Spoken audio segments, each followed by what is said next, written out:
안녕하세요. 저는 결혼 7년 차 남편과는 꽤 평온하고 안정적인 결혼 생활을 하고 있다고 믿었던 여자입니다. 저희 부모님은 두 분 다 지병으로 1년 간격으로 세상을 떠나셨습니다. 이제 이 세상에 남은 저의 유일한 혈육이라곤 3살 터울의 여동생 김효정 뿐이었죠. 하지만 혈육이라는 단어가 무색하게도 동생은 제 인생의 혹이자 우리 집안을 갉아먹는 암적인 존재였습니다. 저는 꼭 여동생이 걸어다니는 시한폭탄처럼 느껴질 때도 많았어요. 동생과는 사이가 좋았던 때가 없었습니다. 성격이며 모든 게 다 너무 달랐고 어릴 때부터 사이도 정말 안 좋았습니다. 동생 때문에 스트레스 받은 적도 너무 많고 동생 때문에 힘들어하는 부모님을 지켜보는 것도 너무 괴로웠죠. 집안에 사고치는 가족 하나 있으면 온 가족들이 다 너무 힘들어지거든요. 그건 경험해본 사람만 알죠. 가족이라서 내치고 모른 채는 못하는데 다 같이 너무 힘들어지는. 저의 동생 김효정은 중고등학교 시절부터 소위 말하는 날라리였습니다. 학교에서 문제도 많이 일으키고 가출을 밥 먹듯 하는 바람에 부모님은 경찰서와 학교를 수시로 불려다니기도 했죠. 그게 단순한 방황이라는 생각도 안 드는 게 아무리 제 동생이라지만 정말 이해가 안 되는 인간이었습니다. 그냥 철이 없는 게 아니라 정말 못돼 처먹고 지밖에 모르는 이기적인 인간인데다 너무 야같다고 생각했거든요. 그래도 예전에는 동생이기 때문에 동생을 이해하려고 했던 적도 많았습니다. 동생을 이해하고 품어주려고 나름 노력도 많이 하고 자책도 많이 했죠. 하지만 오히려 커갈수록 내 동생이란 인간은 정말 못됐고 남을 이용하기만 하는 그런 인간이라는 생각밖에 안 들더라고요. 결정적으로 제가 동생에게 학을 떼게 된 사건이 하나 있습니다. 그때는 제가 대학교 1학년 때였는데요. 소개팅이 있었어요. 그런데 친구가 자기한테 좀 비싸지만 예쁜 코트 하나가 있다고 그걸 빌려준다더라고요. 입고 나가라고요. 저는 저희 집 형편이 막 좋지는 않아서 옷도 맨날 후줄근하게 입고 다녔는데 그 친구가 그래도 소개팅이니 예쁘게 입고 다니라고 빌려준 거죠. 저는 너무 고맙다고 잘 입고 드라이해서 돌려주겠다고 했습니다. 좋은 코트를 빌려줬으니 당연히 세탁소에 맡겨서 깨끗이 세탁 후 돌려줄 생각이었죠. 그런데 결국 그렇게 하지 못했습니다. 왜냐면 그맘때 고등학생이던 여동생이 제가 자는 사이 그 옷을 몰래 훔쳐 입고 가출을 해버렸거든요. 툭하면 하던 가출이긴 한데 나갈 거면 그냥 나가지 제 친구한테 빌린 옷까지 몰래 훔쳐서 입고 나간 거예요. 빌린 옷이라는 것도 잘 알면서요. 제가 아무리 연락해도 연락도 안 받고 친구는 이제 옷 돌려달라는데 미치겠더라고요. 동생이 가출하면서 입고 나갔다고 말할 수도 없고 이를 어쩌나 싶어 발을 동동 굴렸습니다. 동생한테 욕도 해보고 경찰에 신고할 거라고도 했는데 다 씹더라고요. 그러다가 일주일 뒤 다시 기어 들어왔는데 코트는 흙탕물 범벅에 담배방으로 구멍까지 나 있는 거예요. 진짜 너무 열받더라고요. 허구한 날 처하는 가출, 나갈 거면 그냥 나가지 왜 내 옷은 훔쳐서 입고 나가냐. 그거 내 친구 옷인데 어쩔 거냐.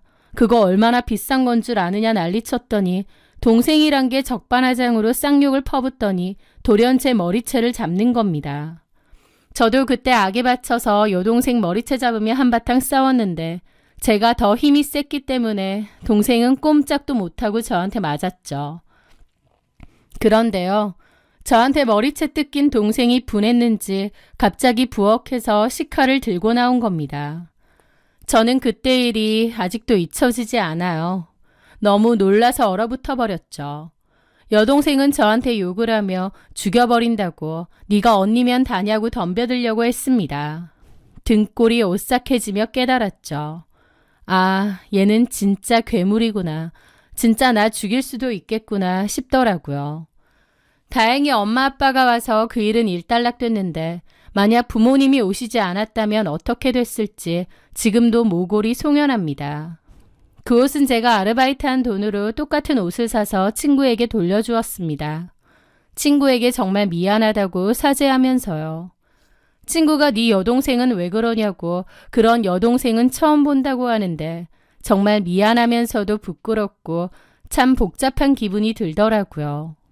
하여튼 그날 이후로 원래도 사이가 안 좋았지만 더더욱 안 좋아져서 한 집에 살아도 거의 남남처럼 지냈습니다.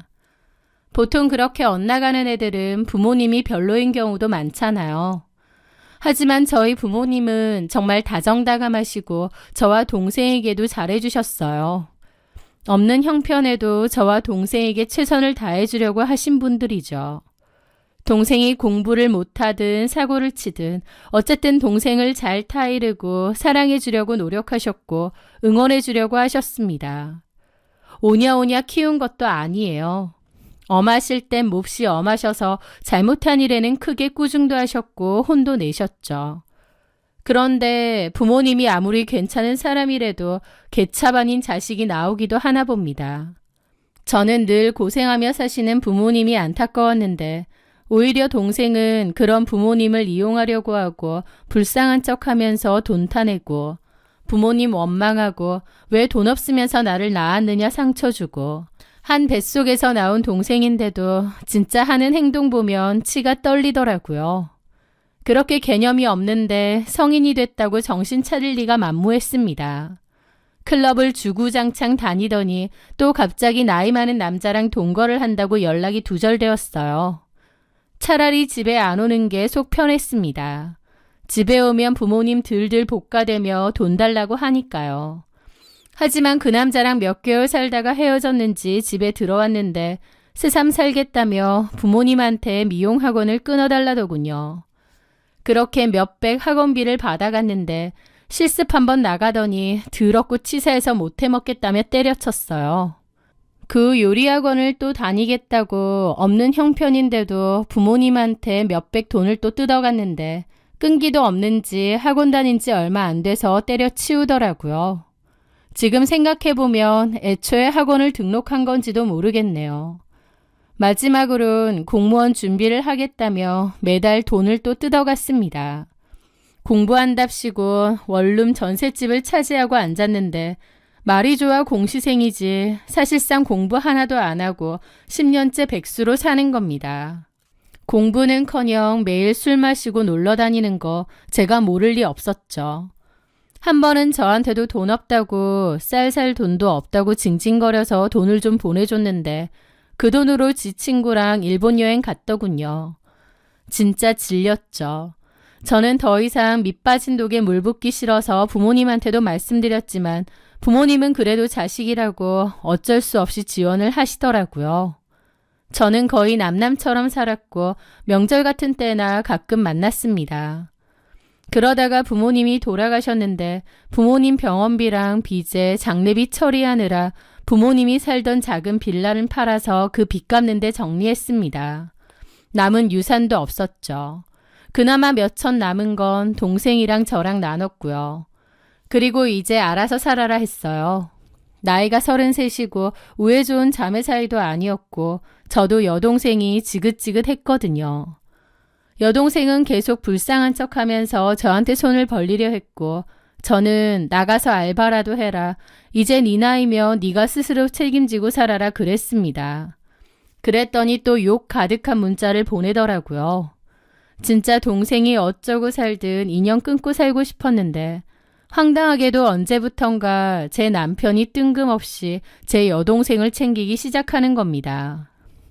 여보, 그래도 처제인데 우리가 모른 척하면 어떡해. 내가 조금씩 도와줄게. 저는 너무 황당했죠. 왜냐면 남편은 원래 제 여동생을 굉장히 한심하게 봤습니다. 저조차도 제 여동생이 한심했기에 남편이 보기엔 더더욱 그랬겠다고 생각해서 이해했죠. 그런데 남편이 갑자기 태도를 바꾸니 의아했습니다. 저는 그럴 필요 없다고 여러 번 말했어요. 걔는 돈을 안 주는 게 도와주는 거라고요.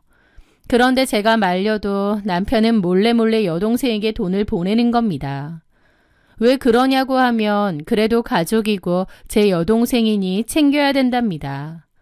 남편의 달라진 태도가 뭔가 찜찜했지만 그래도 제 핏줄이라고 챙겨주는 건가 싶어 넘어갔어요.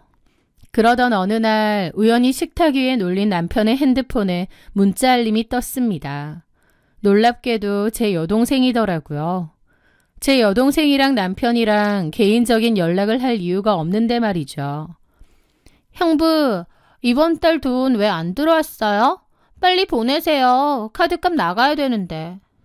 무슨 맡긴 돈 달라고 하는데 눈이 뒤집혔죠. 이게 진짜... 저는 바로 제 폰으로 동생에게 전화를 걸어 따졌습니다. 야, 김효정, 너 미쳤니? 형부가 네 물주야? 나이가 30이 넘어서 언제까지 빌부터 살 거야? 언제까지 그따위로 살 거냐고. 그런데 동생은 코웃음을 치며 기막힌 소리를 하는 겁니다. 뭐라는 거야? 내가 형부한테 돈 달라고 했지 언니한테 달라고 했어? 형부 돈이 내 돈이야. 어디서 돈을 달라 말아야. 지랄한다. 진짜 아무것도 모르는 주제. 뭐라고? 언니, 나한테 고마운 줄 알아. 언니 가정이 잘 돌아가고 있지? 그거 다 내 덕분이거든? 뭔 개소리야. 아, 시끄럽고 형부나 바꿔. 웃기지 마. 아, 바꾸라고 이년아. 뭐라고? 그런데 남편이 놀라서 제 폰을 가져가더라고요. 그러면서 제 눈치를 보며 통화를 하는 겁니다. 그런데 남편이 뭔가 쩔쩔매는 게 보이더라고요. 황당했죠. 그리고 동생 말도 이해가 안 됐습니다. 가정이 지켜진다니? 뭔가 불길한 예감이 스치더군요. 제가 모르는 남편과 여동생과의 어떤 비밀이 있을 것 같았죠. 저는 그날 밤 남편 핸드폰 잠금을 풀고 카톡 대화 내용을 뒤졌습니다. 그렇게 읽게 된 내용은 가히 충격적이었습니다. 형부, 나 이번에 가방 살 건데 100만 원만 더 보태줘요. 이번 달은 나도 진짜 돈이 없어. 아, 카드값도 겨우 막았어. 좀 봐주라. 그래요? 그럼 언니한테 다 불게요. 사진도 있는데. 아니면 지유 씨한테 받을까요? 알았어. 보낼게. 언니한텐 비밀로 해줘. 그 사람한테도 연락하면 안 돼? 바로 보내세요. 핸드폰을 쥐고 있는 제 손이 사시나무 떨듯 떨렸습니다. 남편은 제 여동생을 위해서 돈을 보내주는 게 아니라 여동생한테 협박을 당하고 돈을 뜯기고 있었던 거예요. 동생은 무언가 치명적인 약점을 쥐고 있는 게 틀림없었습니다. 그러니 남편은 꼼짝없이 당하며 매달 돈을 보냈던 거겠죠. 그리고 그 대화 속에 등장한 낯선 이름, 지유. 낯설면서도 이상하게 어디서 들어본 이름이더라고요. 가만히 생각해보니 그 이름을 어디서 들었는지 떠오르는 겁니다. 남편이 저랑 연애하기 전 만났던 전 여자친구 이름이었어요. 제가 남편이랑 연애 시절에 우연히 전 여자친구와의 편지를 발견하면서 알게 되었거든요. 그럼 설마 남편이? 저는 남편의 폰을 속속들이 뒤져봤습니다. 그리고 발견하게 되었죠. 남편과 그 이지유라는 여자가 1년 전부터 다시 만나 불륜을 저지르고 있었다는 걸요. 남편의 불륜 사실을 안 것만으로도 억장이 무너지는데 그걸 이용해 돈을 뜯어내고 있는 게 내 친동생이라니. 피가 거꾸로 솟는 것 같더라고요. 저는 새벽까지 잠을 못 이루고 있다가 그 길로 여동생이 사는 집으로 쳐들어갔습니다. 도어락을 열고 들어가니 술에 취해 자고 있는 동생이 보이더라고요. 그 모습을 보자마자 이성의 끈이 끊어졌습니다. 일어나, 이 미친년아! 저는 자고 있던 동생의 머리채를 잡아 끌어 바닥으로 내동댕이 쳤습니다. 그리고 진짜 주먹으로 발로 정신없이 때렸어요. 갑자기 자다가 저한테 쳐맞은 동생은 비명을 지르며 정신을 못 차리더라고요. 왜 이러냐, 미쳤냐, 악을 지르며 저한테 덤벼들려 했지만 자다가 갑자기 일어나기도 했고 눈이 돌아간 저를 당해낼 순 없었을 겁니다. 저는 진짜 짐승처럼 달려들어 동생을 복날 개패듯이 팼거든요. 진짜 그때 제 생각은 얘 죽이고 나도 죽자 그 정도 생각이었어요. 그만큼 분노와 살기가 엄청났죠. 저한테 진짜 개쳐맞은 동생은 빌더라고요. 살려줘! 살려달라고! 동생 얼굴에선 코피가 터졌는데도 저는 진짜 계속 때렸던 것 같아요. 그리고 바닥에 널브러진 동생 핸드폰을 빼서 갤러리를 열라고 소리쳤습니다. 저한테 쳐맞은 동생은 쭈뼛거렸고 저는 등짝을 후려치면서 당장 폰 잠금 해제하라고 했죠. 그렇게 본 사진첩에는 정말 가관인 사진이 있었습니다. 모텔방 침대 구석에 제 남편은 팬티 차림으로 무릎을 꿇고 있고 상간녀 이지우는 겁에 질려 쭈그리고 앉아있는 사진이 있는 겁니다. 이게 뭐야? 너 이거 어떻게 된 건지 바른 대로 불어. 동생은 아이씨거리고 있더라고요. 저는 또다시 손에 잡히는 대로 때리려고 들었더니 그제야 질곱하며 빌면서 그러는 겁니다. 얘기할게. 얘기하면 되잖아. 그만 때려. 그러면서 동생이 들려준 이야기는 기가 막혔죠.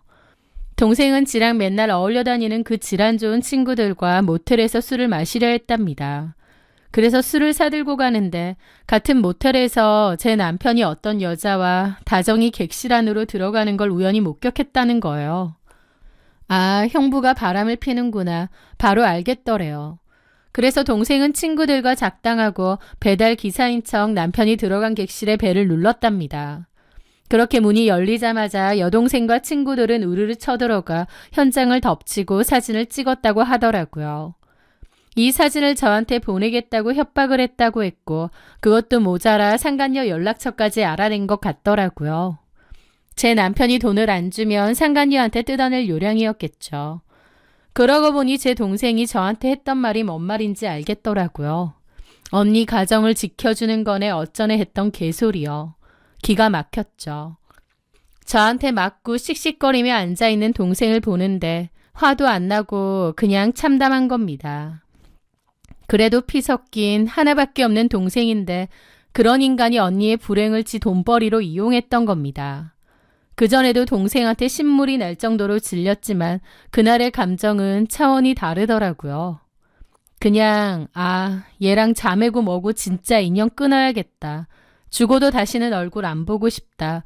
진짜 사람이 징그럽고 혐오스럽다. 그런 감정이었습니다. 저는 아무 말 하지 않고 그 사진들을 제 폰으로 모조리 전송했습니다. 그리고 동생 앞에 핸드폰을 떨궜어요. 너랑 나는 이제 끝이야. 부모님 핑계대며 기생충처럼 구는 짓도 오늘로 끝이야. 나는 네가 아무리 믿고 싫어도 그래도 동생이라는 마음은 있었던 것 같은데 너는 아니었나 보다. 내 불행이 너한테는 돈벌이 수단이었나 보지? 진심으로 말하는데 다시는 내 눈앞에 나타나지 마. 네가 죽었다고 해도 다시는 그 면상 보기 싫어. 나한테 연락이라도 하거나 찾아오는 날엔 정말 너 죽고 나 죽는 줄 알아. 너랑 나랑의 인연은 이제 끝이야. 저는 그렇게 담담하게 말하고 그 집을 나왔습니다. 집으로 가는데 눈물이 막 쏟아지더라고요. 동생한테 더 이상 실망할 것도 없다고 생각했는데도 너무 마음이 무너지는 기분이었죠. 그렇게 저는 회사에 연차를 쓰고 멍하게 집에 있었습니다. 남편은 퇴근하고 집으로 돌아왔어요. 저는 그런 남편의 면전에 핸드폰을 집어 던졌습니다. 액정에 뜬 적나라한 모텔 사진을 본 남편의 얼굴은 순식간에 흑빛이 되더군요. 한참이나 말이 없다가 기껏 한다는 말이 처제가 보낸 거야?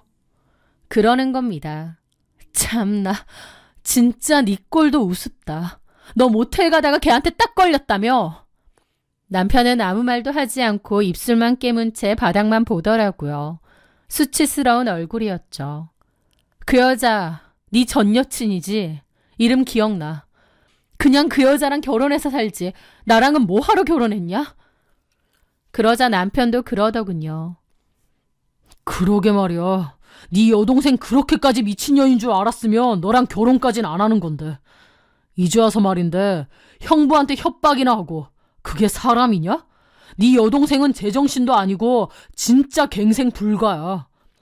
맞아. 걔 갱생 불가야. 이제 걔가 어쩌고 살든 죽든 말든 내 알 바도 아니야. 나 걔랑 인연 끊고 왔어. 그리고 당신하고도 인연 끊으려고. 제 말에 남편이 입만 달싹이더라고요. 이혼해 줄 테니까 미친 여동생이는 나랑은 끝내자. 대신 너랑 그 여자한테 상간소송은 걸 거야. 재산분할도 제대로 받을 거고. 내가 미안해. 그 여자랑은 진짜 끝났어. 다시는 안 만날 거야. 아니야, 그러지 마. 첫사랑이라서 아주 절절한가 본데. 그래서 나 속이고 모텔 드나들다가 내 동생한테 걸려서 그 개망신 당한 거 아니야. 그 여자랑 계속 살아. 나 너하고도 인연 끝낼 참이니까. 내가 잘못했다고. 한 번만 좀 눈 감아주면 안 돼? 나 여태까지 네 여동생한테 협박당해서 얼마나 힘들었는지 알아? 누가 보면 억울하게 협박당한 줄 알겠네. 그런 짓 하고 다니니까 협박도 당하는 거야. 그리고 나 위하는 척 내 동생 챙기는 척 하더니 꼴값이다. 진짜. 그냥 협박당해서 돈 뜯긴 거 아니야. 그래, 네 여동생 진짜 생각만 해도 죽여버리고 싶어. 네 마음대로 해. 이제 내 할 바 아니야. 걔랑 알아서 해결해. 나는 너랑도 끝낼 거니까. 수정아. 제가 단호한 태도로 나오자 남편은 사색이 되어 무릎을 꿇고 싹싹 빌기 시작했습니다. 내가 다 얘기할게. 걔 내 전 여친 맞아. 우연히 만났다가 그렇게 됐어. 나도 진짜 후회해. 걔도 후회해. 네 여동생이 걔한테도 협박했대. 걔도 치를 떨었고 우리 다시는 연락 안 해. 그럼 안 걸렸으면 계속 연락했겠네. 그게 아니라. 이런 말 다 소용없어. 나는 다 정리했어. 내 동생, 아니 김효정한테 협박당해서 억울하면 그건 김효정하고 알아서 해결해. 저는 그렇게 마지막 통보를 했습니다. 마음이 다 정리가 되어서 화도 안 나더라고요. 저는 다음 날 바로 변호사를 선임해 이혼 소송과 상간녀 소송을 동시에 진행했습니다. 그나마도 동생이 그 여자 연락처를 알고 있었기에 상간녀 소송의 진행은 아주 쉬웠어요. 평생 저한테 스트레스만 주던 동생이 처음으로 도움이라면 도움을 준 일이라고 할 수 있겠네요. 그렇게 소송을 준비하다가 알게 된 건데 알고 보니 남편과 바람났던 그 상간녀 이지우도 멀쩡한 가정이 있는 유부녀였더군요. 제가 보낸 소장을 그 여자의 남편도 본 모양이었죠. 이지우가 울면서 자기도 이혼하게 생겼다고 악을 쓰더라고요. 제 여동생한테 그동안 협박당해서 얼마나 힘들었는지 아냐고 하면서요. 그러면서 동생 고소 안 할 테니 소송 취하해달라고 하는 거예요. 웃기는 소리였죠. 저는 걔 더 이상 내 여동생 아니니 알아서들 해결하라고 했습니다. 걔가 협박죄로 콩밥을 먹든 뭐라든 나는 더 이상 모르는 일이라고요. 나중에 들어보니 결국 남편과 상간녀는 제 여동생 김효정을 상대로 공동 공갈 및 협박죄로 결국 고소를 했다고 하더라고요. 지들도 이혼당하게 생겼으니 그동안 협박하며 돈 뜯어낸 제 동생도 가만둘 수 없었겠죠. 그렇게 동생은 고소당했고 구속수사가 진행되었다고 들었습니다. 돈줄이 끊긴 것도 모자라 감옥에 갈 처지까지 놓인 동생이 저한테 울며 불며 전화를 걸어왔더군요. 도와달라고 합의금이라도 마련해 달라고요. 그러면서 엄마 아빠 봐서라도 한 번만 도와주라며 엄마 아빠까지 팔아먹는 겁니다. 언니 불행이나 팔아먹는 년이 어디서 낯짝 좋게 도와달라 어쩐다 해? 김효정, 내가 분명히 말했지. 우린 남이라고. 네가 뿌린 씨야. 네가 거두는 거야. 너 맨날 밥 사 먹을 돈도 없다고 했지. 거기 들어가서 나라에서 주는 콩밥이나 먹어. 나는 더 이상 네 언니 아니야. 다시는 연락하지 마라. 언니! 동생의 절규를 뒤로 한 채 전화를 끊고 번호를 영구 차단해버렸습니다. 그 후 들려오는 소식으로는 동생은 결국 실형을 선고받았고 남편은 저한테 위자료 주고 그 상간녀 위자료까지 대신 내줬다고 하더라고요. 둘이서 뭐 다시 사는지 어쩌는지는 못 들었고 관심도 없습니다. 동생과 남편이 다 나를 배신했다는 생각에 한동안은 많이 힘들었죠. 아무리 정없는 동생이라고 해도 그래도 친자매 사이인데 진짜 너무한데 싶었고 남편도 그동안 저 배신하고 뒤통수 때렸다고 생각하니 그 우라가 계속 치미는 겁니다. 하지만 그런 시기를 지나고 나니 오히려 이렇게 나한테 필요 없는 인연을 정리하는구나 싶어서 홀가분하기도 하더라고요. 가족이라는 이유로 그동안 단호히 끊어내지 못했는데 차라리 잘된 거구나 싶기도 하고요. 가족을 끊어낸다는 것이 결코 쉬운 일도 아니고 다른 사람들의 손가락질을 받을지도 모릅니다. 하지만 제 인생과 저라는 사람을 갉아먹는 존재라면 그로 인해 제가 파괴가 되는 기분이 든다면 아무리 가족이라고 해도 남들이 뭐라고 하든 말든 나를 위해서라면 끊어내야 되는 게 아닌가라는 생각도 듭니다. 앞으로 남은 인생은 저를 더 보살피고 아껴주며 제 마음을 많이 돌아보며 그렇게 살아가려 합니다. 제 사연 들어주셔서 감사합니다.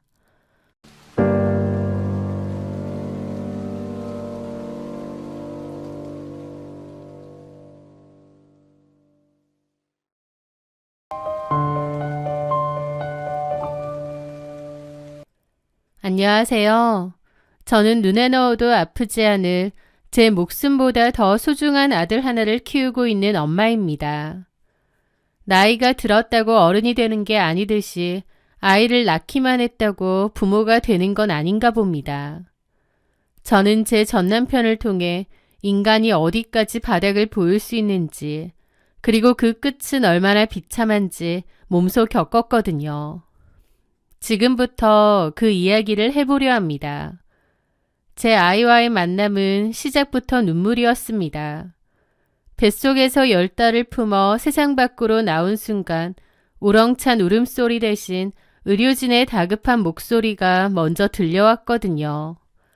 아기 호흡이 불안정해서 인큐베이터로 옮겨야 한다고 하더라고요.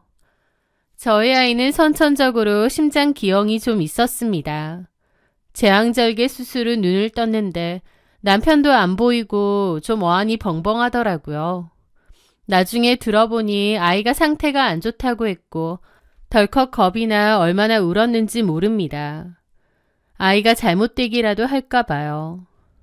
저희 아이는 따뜻한 엄마 품에 한번 안겨보지도 못한 채 차가운 중환자실 인큐베이터로 들어가야 했습니다. 갓 태어난 아기 몸에 어른 손가락만한 굵기의 호스들이 주렁주렁 매달려 있는 모습을 보는데 억장이 무너져 내리는 것 같았죠. 생후 일주일도 안 된 그 작은 몸으로 첫 번째 수술을 견뎌야 했습니다. 의사 선생님마저 오늘 밤이 고비입니다. 마음의 준비를 하셔야 할 수도 있습니다. 라고 했을 만큼 제 아이는 태어나자마자 죽음과의 사투를 벌여야 했어요. 저는 미처 회복되지도 않은 몸을 이끌고 가 아이를 보려고 유리벽을 붙잡고 울기도 했습니다. 그때 그렇게 기도했던 것 같아요. 제 수명을 떼어가셔도 좋습니다. 제발 이 작은 생명만은 거두지 말아주세요. 라고요. 제 기도가 하늘에 닿았는지 아이는 기적적으로 죽을 고비를 넘기고 제 품에 안겼습니다. 하지만 퇴원 후의 삶도 살얼음판의 연속이었죠. 병원에 정말 자주 드나들고 입원도 많이 해야 했거든요. 그것도 집 가까운 소아과도 아니고 대학병원까지 다녀야 했죠. 아이는 몸이 아프다 보니 훨씬 예민했고 잠도 잘 자지 않았습니다. 당연히 성장도 느렸죠. 또래보다 훨씬 작고 왜소했고 조금만 울어도 입술이 파랗게 질리는 청색증이 왔습니다. 게다가 감기라도 한번 걸리면 폐렴으로 이어질까봐 밤새 아이 코 밑에 손가락을 대보며 숨을 잘 쉬는지 확인해야 했죠. 남들은 아기가 뒤집기를 하고 걸음마를 뗀다고 기뻐할 때 저는 아이가 숨 쉬는 것, 그저 오늘 하루 무사히 넘기는 것에 감사하며 가슴 졸이는 나날을 보냈습니다. 그렇게 하루하루를 버티다 보니 아이는 많이 건강해졌어요. 그리고 돌이 지나고 두 번째 수술을 해야 했습니다. 이건 원래도 예정되어 있는 수술이었어요. 알면서도 올 것이 왔구나 싶고 수술이라는 그 두 글자가 저를 무겁게 압박하더군요. 이번 수술은 그 작은 가슴을 열어야 하는 대수술, 바로 개용 수술이었습니다. 이제 막 12개월을 넘긴 아기가 그 독한 마취와 수술을 견딜 수 있을지, 혹시라도 수술대 위에서 영영 눈을 뜨지 못하면 어쩌나 하는 공포가 저를 집어삼킬 정도였습니다. 씩씩하게 잘 자라는 아이를 보며 잠시 잊고 있었던 죽음의 그림자가 다시 엄습해오는 것 같아서 너무 두렵더라고요. 하지만 저는 엄마였습니다. 마음을 단단하게 먹고 아이 곁을 잘 지켜줘야 했죠. 그렇게 저는 담당 의사 선생님과 수술에 관한 논의를 했습니다. 수술 당일은 당연히 남편도 같이 있어야 했어요. 그리고 이 수술은 원래부터 계획된 수술이었기에 남편도 수술 날짜를 알고 있었습니다. 제가 그 사이에 한 번 더 말한 적도 있고요.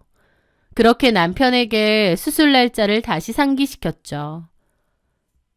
여보, 이번 달 25일이 하림이 수술 날인 거 알지?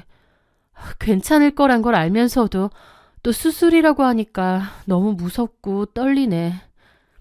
제 목소리는 공포로 가늘게 떨리고 있었습니다. 남편의 따뜻한 위로 한마디가 간절했죠.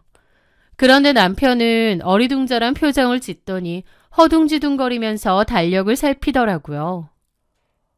아, 그날이었어? 어쩌지? 나 그날 안 되는데. 뭐라고? 왜 안 돼? 그리고 전부터 날짜 알려줬잖아. 나도 계속 기억은 했는데 요즘 바빠서 좀 깜빡했네. 무슨 일인데 그래. 자식이 심장 수술을 하는데 그것도 까먹다니. 뭐 얼마나 중요한 회사 일이 있나 싶어서 좀 야속하더라고요. 그날 해외 출장이 잡혀서 일본 바이어랑 중요한 계약이 있거든. 내가 정한 게 아니라 회사에서 그렇게 정한 거야. 나한테 너무 서운해하지 마. 회사 일 하다 보면 어쩔 수 없잖아. 아니, 날짜가 갑자기 정해진 것도 아니고 전부터 잡아놓은 날짜인데 그럼 다른 사람한테 좀 미뤄도 되는 거잖아. 아, 어떻게 그래. 당신도 회사 다니니까 알 거 아니야. 쉽지 않다는 거. 그거 내가 계약 담당자라고. 하필이면 그때. 그러게 말이야. 공교롭게 그렇게 됐네. 상황은 어쩔 수 없다고 생각했는데 그 뒤에 남편 말이 너무 섭섭했습니다. 아, 그리고 뭐 내가 간다고 달라질 거 없잖아. 어차피 수술은 의사가 하는 거고 당신이 옆에 잘 있어주면 되지. 라는데 너무 어처구니가 없더라고요. 자기 자식이 개용 수술이라는 큰 수술을 하는데 저게 할 말인가요? 사실 남편은 아이에 대한 애정이 저보다 훨씬 덜하다는 생각은 종종 들었습니다. 자기 자식이면 아프든 건강하든 다 고맙고 소중해야 하는 거 아닌가요? 물론 아이가 아프면 속상할 순 있지만 남편은 그보다는 좀 귀찮아하고 마음에 안 드는 눈치였습니다. 자기 집은 다 건강한데 왜 아픈 아이가 태어났는지 모르겠다. 병원비도 많이 들고 더 신경 써야 되는 게 힘들다는 소리도 곧잘 했습니다. 정작 아이 케어는 제가 다 했는데 말이죠. 아이가 예민해서 잠을 잘 못 자거나 먹는 것도 잘 못 먹고 칭얼거릴 때도 많았는데 그때마다 남편은 짜증을 내기도 했습니다. 칭얼거리는 소리가 듣기 싫다고요. 그래서 나중엔 아예 각방을 쓰기도 했죠. 자기 출근하는데 방해된다고요. 남편의 그런 말과 행동을 볼 때마다 너무 큰 상처와 실망을 느꼈습니다. 그래도 애써 티내지 않고 살았는데 아이 수술 날짜도 까먹은 걸 보니 해도 너무한다 싶더라고요. 그 작은 아이가 심장 수술이라는 큰 수술을 받는 건데 어쩜 저렇게 태어날 수 있을까 싶고요. 하지만 회사 일이라고 하니 어쩌겠나요. 그렇게 저는 혼자서 아이를 데리고 가서 수술을 받았습니다. 남편도 있는데 저 혼자서 아이 곁을 지키고 있노라면 뼛속 깊은 외로움이 느껴지기도 했습니다. 차라리 남편이 없는 게 낫지 있는데 그런다는 게 더 외롭게 느껴지더군요. 다행히 수술은 잘 끝났고 아이는 회복실로 들어갔어요. 큰 수술을 잘 견뎌준 아이가 너무 고맙고 안쓰럽고 그렇더라고요. 어쨌든 수술이 잘 끝났다고 해야 될 것 같아 남편에게 카톡을 보냈습니다. 여보, 수술 잘 끝났어. 아이 지금 회복실이야. 그렇게 카톡을 보냈는데 1이라는 숫자가 사라지지 않았습니다. 1시간, 2시간이 지나도 답장은커녕 읽지도 않는 거예요. 출장을 간 거니까 바쁜가 보다 싶으면서도 아이 수술 날인데 어떻게 됐는지 궁금하지도 않나 싶어서 야속하기도 하더라고요. 남편은 그날 밤 늦게 답장이 왔고 일 때문에 정신이 없었다고 했습니다. 그렇게 며칠 뒤 남편이 귀국했습니다. 그런데 현관문을 열고 들어오는 남편의 얼굴은 출장 때문에 지치고 피곤한 얼굴이 아니더라고요. 오히려 기분도 좋아 보이고 피부도 반질반질 좀 들떠 보이기도 했습니다. 가기 싫은 출장 갔다 왔다는 사람이 기분은 되게 좋아 보이네 싶었죠. 남편이 아이에게 한 말은 수술 잘 됐다며 다행이네 그 한마디가 전부였습니다. 개용 수술로 인해 가슴에 흉터가 생긴 아이에게 한다는 소리가 고작 저거라니 애아빠 맞나요? 기가 막혀 말문이 막혔습니다. 자식한테 저렇게 냉담할 수 있나 싶기도 하고요. 저와 아이에게 무심한 남편의 행동 때문에 저도 결혼 생활에 회의감이 느껴지고 너무 지치기도 했어요. 며칠 후 저는 잠든 남편을 뒤로하고 아이 병원비 정산을 하고 있었습니다. 그런데 남편의 공인인증서가 필요했거든요. 그래서 작은 방에서 남편의 노트북을 켰습니다. 공인인증서는 남편의 노트북에 저장되어 있었거든요. 평소에는 거의 쓸 일이 없었죠. 노트북으로 보험 사이트에 접속하려고 검색창에 검색을 하는데 검색창 자동 완성 기록에 좀 황당한 단어들이 눈에 들어오는 거예요. 교토 료칸 프라이빗 온천, 교토 분위기 좋은 오마카세 예약, 여자 일본 선물. 순간 제 눈을 의심했습니다. 커플 여행? 프라이빗 온천? 출장을 간다는 사람이 이런 걸 왜 검색하겠나요? 손이 부들부들 떨려왔습니다. 검색어가 누가 봐도 출장을 갔다 온 사람의 검색어가 아니었어요. 저는 남편의 서랍, 노트북을 전부 다 샅샅이 뒤지기 시작했습니다. 그리고 어렵지 않게 발견하게 되었습니다. 남편과 어떤 여자의 사진을요. 남편은 원래 사진을 찍는 취미가 있거든요. 카메라도 다양하게 들고 있고 디지털 카메라, 필름 카메라 등등 종류도 다양합니다. 어딜 놀러 가면 그런 카메라를 꼭 챙겨갔고 찍은 사진은 폴더에 저장해 두는 걸로 알고 있습니다. 저랑 결혼 전 연애를 할 때도 곧잘 그렇게 했죠. 그런데 그 사진 폴더 안에 그 여자와 남편이 바로 얼마 전에 찍은 사진이 있더라고요. 일본 여행을 가서 찍은 사진들, 거기서 즐겁게 웃고 있는 남편 얼굴, 머릿속이 하얗게 변했죠. 일본 출장이 아니라 내연녀와 떠난 여행이었던 겁니다. 지 자식은 차가운 수술대 위에서 그렇게 큰 수술을 받고 있는데 애비라는 인간은 거짓말까지 하고 외간 여자랑 일본 여행을 가다니. 그 기막힌 사실에 온몸의 피가 거꾸로 솟구치는 기분마저 들었죠. 이건 사람이 할 짓이 아니었습니다. 짐승도 이런 짓은 안 할 겁니다. 그런데 남편과 여행을 떠났던 그 여자 얼굴을 보는데 뭔가 이상하게 낯이 익더라고요. 코 수술을 한 것 같긴 하지만 그래도 본판이라는 게 있잖아요. 퍼뜩 떠오르진 않지만 얼굴이 낯이 익은 겁니다. 그 여자 사진을 유심히 보다가 이내 누구인지 깨닫게 되었죠. 놀랍게도 제가 아는 사람이었습니다. 제 대학 동창이었던 박민영이었거든요. 박민영과는 대학교 다닐 때 같은 학부이긴 했지만 친하진 않았습니다. 대화도 거의 안 해본 것 같아요. 그래도 얼굴은 아주 잘 알고 있었습니다. 왜냐면 박민영은 우리 학교를 떠들썩하게 했던 그 엄청난 사건의 주인공이었거든요. 학교에선 박민영의 얼굴을 모르는 사람이 별로 없을 정도였죠. 어쨌든 남편의 상간녀는 바로 그 박민영이었던 겁니다. 세상에, 아무리 세상이 좁다지만 어떻게 이럴 수가 있는지. 제 대학 시절 떠들썩한 사건이 있었던 그 박민영이 지금 내 남편과 만나고 있다고? 어처구니가 없고 기가 막히더라고요. 혹시 아닌가 싶어서 여러 번 봤습니다. 왜냐면 대학 졸업한 지 꽤 흘렀고 그 사이에 얼굴이 좀 바뀌기도 했거든요. 성형도 좀 했고요. 하지만 아무리 봐도 그 풍기는 분위기하며 이미지가 분명 걔가 맞는 것 같더라고요. 남편의 외도 사실을 알아챈 후 당장이라도 자고 있는 남편의 목을 조르고 싶을 정도로 분노가 끌어올랐습니다. 하지만 일단 냉정하게 생각을 했어요. 도대체 남편이 박민영과 어떻게 알게 된 건지, 이 둘은 뭐 얼마나 오랜 사이고 진지한 사이인지 전부 다 알아야 했습니다. 그렇게 저는 증거가 될 만한 사진 자료는 따로 다 저장을 해두고 다음날 대학 동기 중 한 명에게 전화를 했습니다. 그 대학 동기는 워낙 소식통이기도 했기에 박민영에 대해서도 잘 알 것 같더라고요. 지영아, 너 혹시 박민영 기억해? 박민영? 아, 그럼 알지. 너 혹시 걔 요즘 어떻게 지내는지도 알아? 알지. 들은 거 있어.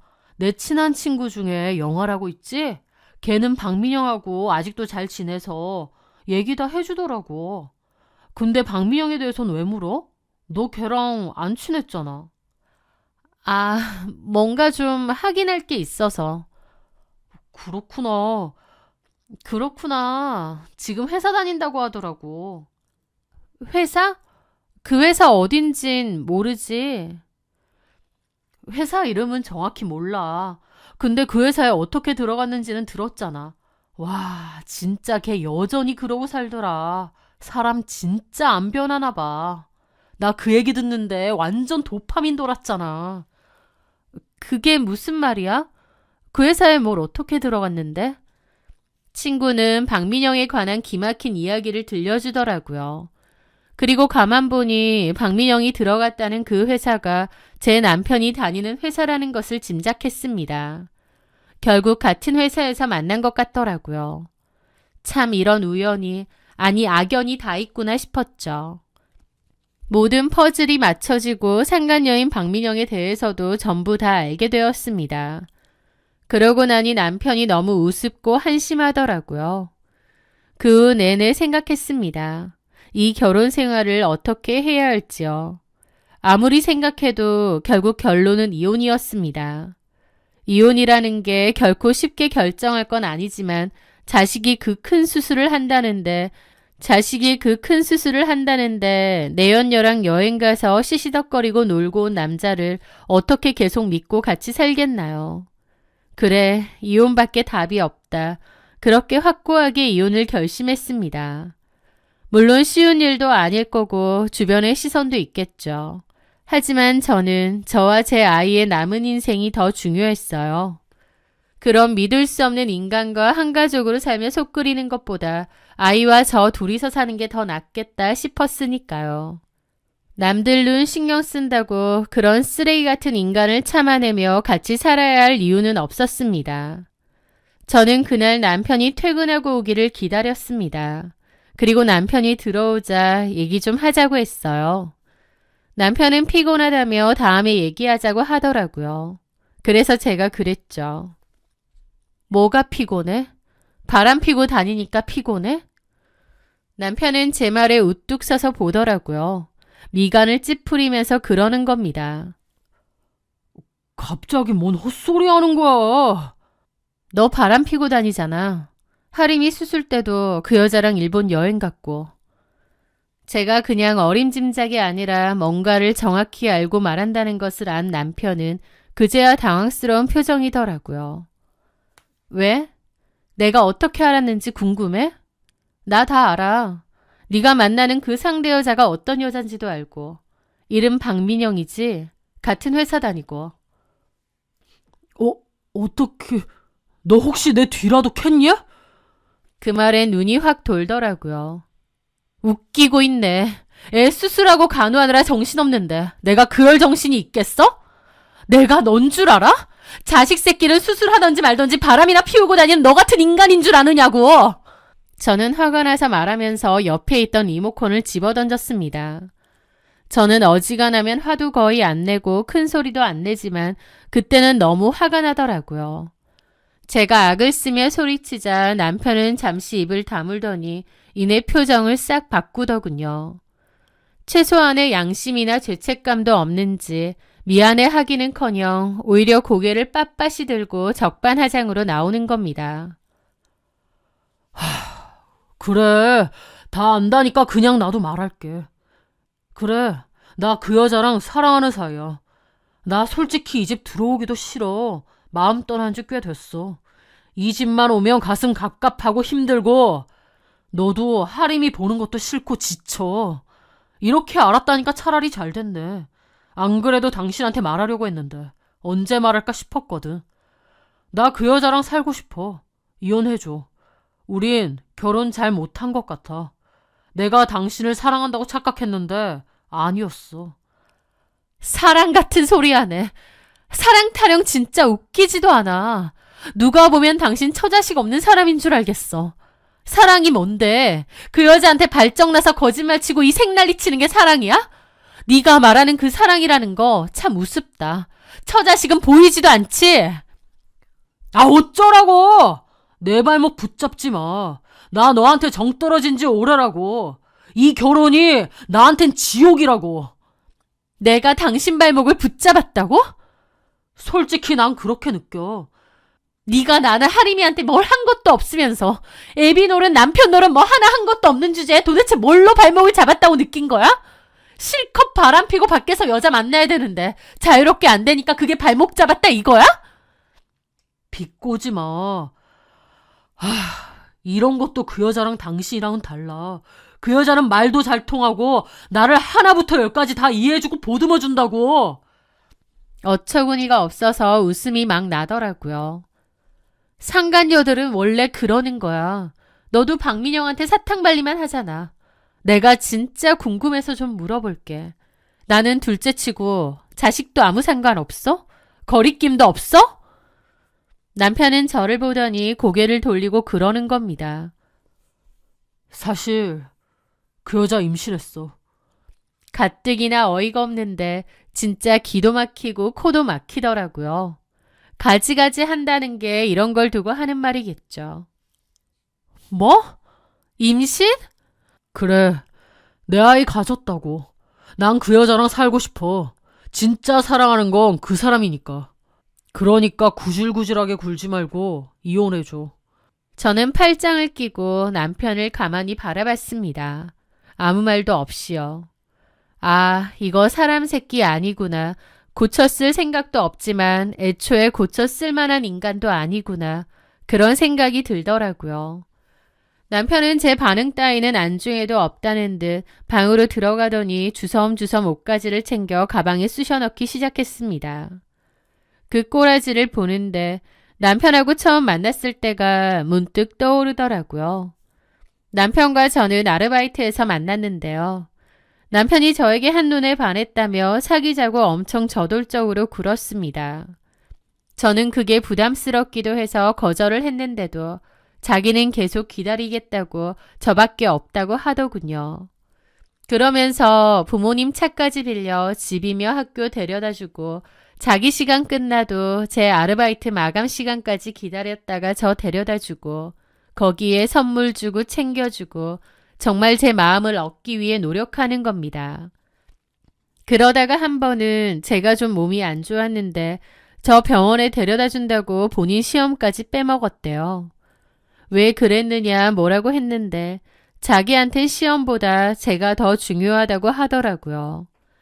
자기는 사랑에 빠지면 정말 푹 빠지는 사람이고 간이고 쓸개고 다 빼주는 사람이라는 말과 함께요. 그때 주변에서는 다들 저한테 그러더라고요. 너를 진짜 사랑하는 것 같다고요. 그래서 저도 마음이 좀 달라졌습니다. 내가 뭐라고 이렇게 잘해줄까? 게다가 이렇게 나한테 헌신적인 사람이 또 있을까? 그렇게 마음의 문을 열었고 6년간 사귀다가 결혼까지 하게 되었던 겁니다. 그때 그 시절이 문득 떠오르더라고요. 나는 사랑에 빠지면 간이고 쓸개고 다 빼주는 사람이다 라고 하면서 본인 시험까지 빠지고 저를 데려다 주었던 그때 일도 떠오르고요. 그때는 저를 너무 사랑해서 그런 줄 알았는데 지금 생각해보니 남편은 사랑이라는 감정에 빠진 자신을 더 사랑한 것 같습니다. 게다가 충동적이고 무모한 사람이기도 했고요. 지금 박민영에게 빠진 남편이 딱 그때 그 모습 같더라고요. 박민영한테 푹 빠져서 처자식이고 뭐고 다 필요 없고 그냥 그 여자한테 달려가고 싶어하는 아, 저 인간은 그냥 저런 인간이었구나. 책임감도 계획도 의리도 뭣도 없는 그냥 당장의 감정과 본능만 중요한 철딱선이라고는 없는 인간이었구나. 결혼은 남편이 아니라 저야말로 잘못한 것 같더라고요. 저는 집을 떠나려는 남편에게 그 말을 해주기로 했습니다. 남편이 그토록 푹 빠진 박민영이 어떤 인간인지 밝힐 때가 되었죠. 짐을 싸는 남편을 가만 바라보며 말했습니다. 짐 천천히 싸. 네가 원하는 대로 이혼해 줄 테니까. 그렇게 급할 거 없다고. 제 말에 남편이 저를 보더라고요. 이혼해 준다고? 그래, 이혼해 줄게. 나라고 뭐 이 결혼이 아쉽고 네가 아쉬워서 바짓가랑이라도 붙잡겠니? 아픈 애 놔두고 상간녀랑 여행이나 가는 인간인데 나야말로 네 얼굴도 보기 싫지 않겠어? 제가 뭐라고 하든 남편은 이혼해 준다는 말만 들리는 것 같더라고요. 진짜지? 그런데 나가기 전에 하나만 알고 가. 뭔데? 너랑 바람 피우는 그 여자 내가 어떻게 아는 줄 알아? 내 대학교 동창이야. 남편은 눈이 휘둥그레졌습니다. 그건 몰랐나 보더라고요. 박민영 그리고 그 여자랑 회사에서 만났지. 남편은 민망한 듯 헛기침을 하더라고요. 저는 코웃음 치며 그랬죠. 그래도 살아온 정을 생각해서 박민영이 어떤 애인지는 내가 알려줄게. 걔 우리 학교에서 엄청 유명했던 애거든. 뭐가 유명해? 학교 끝까지 못 다니고 자퇴했어. 근데 그 이유가 참 대단하거든. 이유가 뭔데? 유부남 교수랑 불륜 저질렀어. 지보다 20살이나 많은.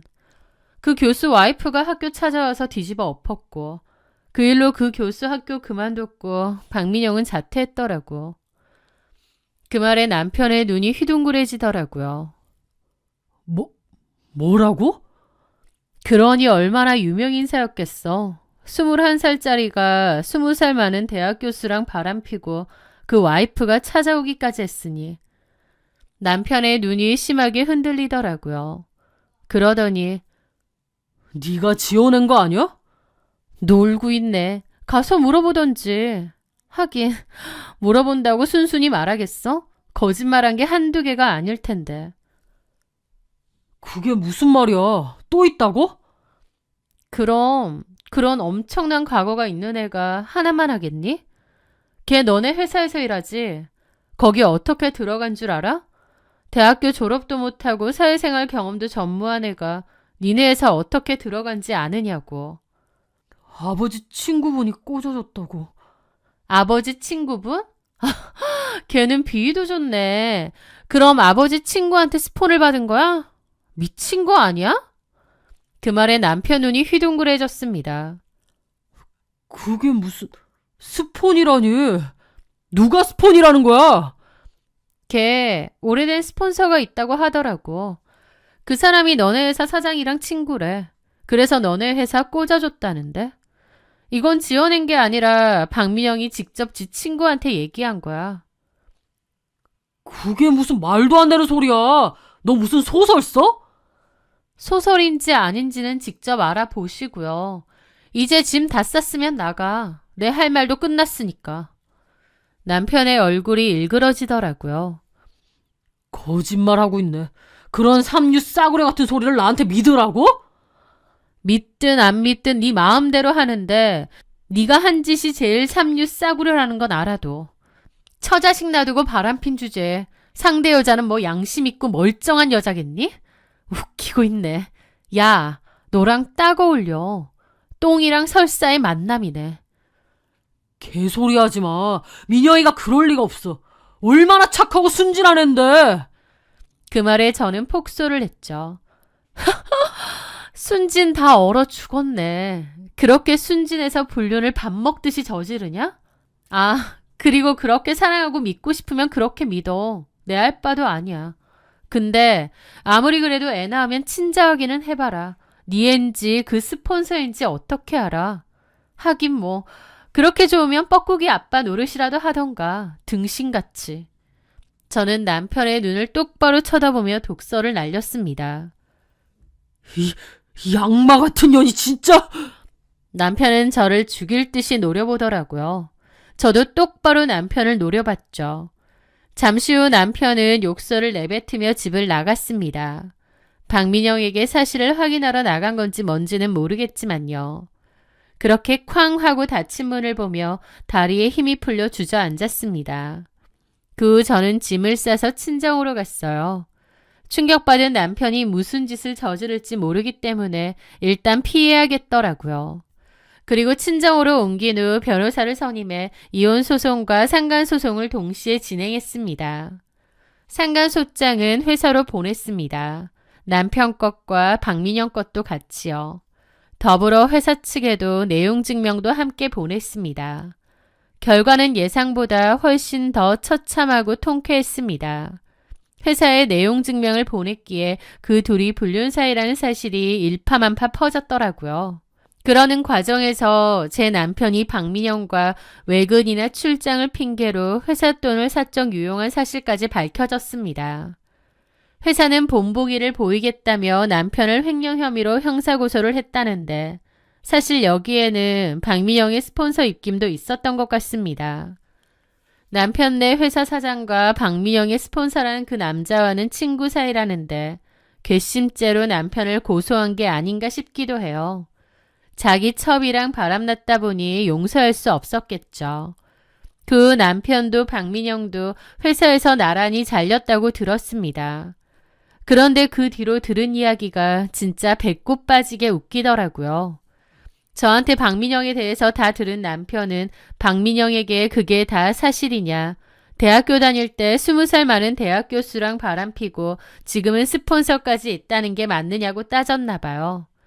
박민영은 됐고 그냥 헤어지자고 했고 둘은 길거리에서 개싸움을 벌이다가 얼마나 심하게 싸웠는지 경찰까지 출동했다고 하더군요. 그 일로 그 둘도 당연히 파탄이 났죠. 사랑하면 간이고 쓸개고 다 빼줄 수 있다던 전 남편놈. 그 정도로 좋아 죽겠으면 상간녀가 어떤 여자여도 사랑해야 되는 거 아닌가요? 그렇게 사랑 타령하더니 그 사랑 참 알량하고 가볍기도 하네요. 책임감도 없고 충동적이었던 전 남편놈은 결국 지발등 지가 찢고 나락으로 갔습니다. 제 아이 하림이는 2번째 수술 후에 건강하게 회복을 하고 있습니다. 아이의 가슴에 남은 수술 자국은 아픔의 흔적이 아니라 힘든 시간을 이겨낸 훈장이라고 생각해요. 그런 아이가 너무 기특하고요. 아빠라는 존재는 없지만 그 빈자리가 조금 더 느껴지지 않도록 제가 2배, 3배 더 사랑을 주고 튼튼하게 키울 겁니다. 아픈 자식 나 몰라라 하고 파렴치한 거짓말까지 일삼았던 남편에게 내려진 벌. 쓰레기는 쓰레기장에 갖다 버렸으니 저는 이제 제 보석 같은 아들과 함께 꽃길만 걸어가렵니다. 제 긴 사연 들어주셔서 감사합니다.